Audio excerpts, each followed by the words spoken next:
NCLEX RN 2026 Actual Exam.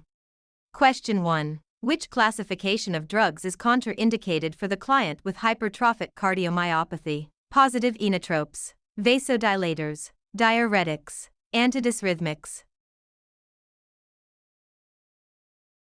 Positive inotropic agents should not be administered owing to their action of increasing myocardial contractility. Increased ventricular contractility would increase outflow tract obstruction in the client with hypertrophic cardiomyopathy. Question 2. Signs and symptoms of an allergy attack include which of the following? Wheezing on inspiration, increased respiratory rate, circumoral cyanosis, prolonged expiration. Expiration is prolonged because the alveoli are greatly distended and air trapping occurs. Question 3. A client confides to the nurse that he tasted poison in his evening meal. This would be an example of what type of hallucination? Auditory, gustatory, olfactory, visceral. Gustatory hallucinations involve sensory perceptions of taste.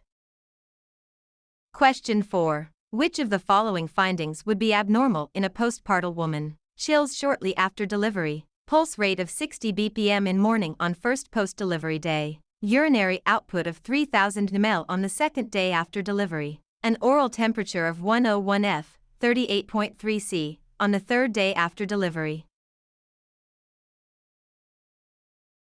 A temperature of 100.4 F, 38 C, may occur after delivery as a result of exertion and dehydration of labor. However, any temperature greater than 100.4 F needs further investigation to identify any infectious process.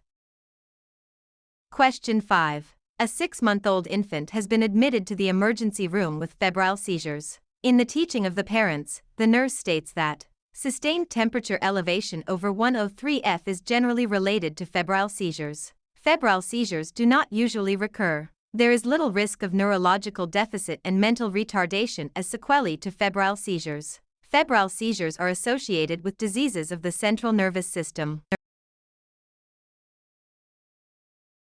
There is little risk of neurological deficit, mental retardation, or altered behavior secondary to febrile seizures. Question 6. A client diagnosed with bipolar disorder continues to be hyperactive and to lose weight. Which of the following nutritional interventions would be most therapeutic for him at this time? Small, frequent feedings of foods that can be carried, tube feedings with nutritional supplements, allowing him to eat when and what he wants, giving him a quiet place where he can sit down to eat meals. The manic client is unable to sit still long enough to eat an adequate meal. Small, frequent feedings of foods that can be carried, finger foods, are therapeutic.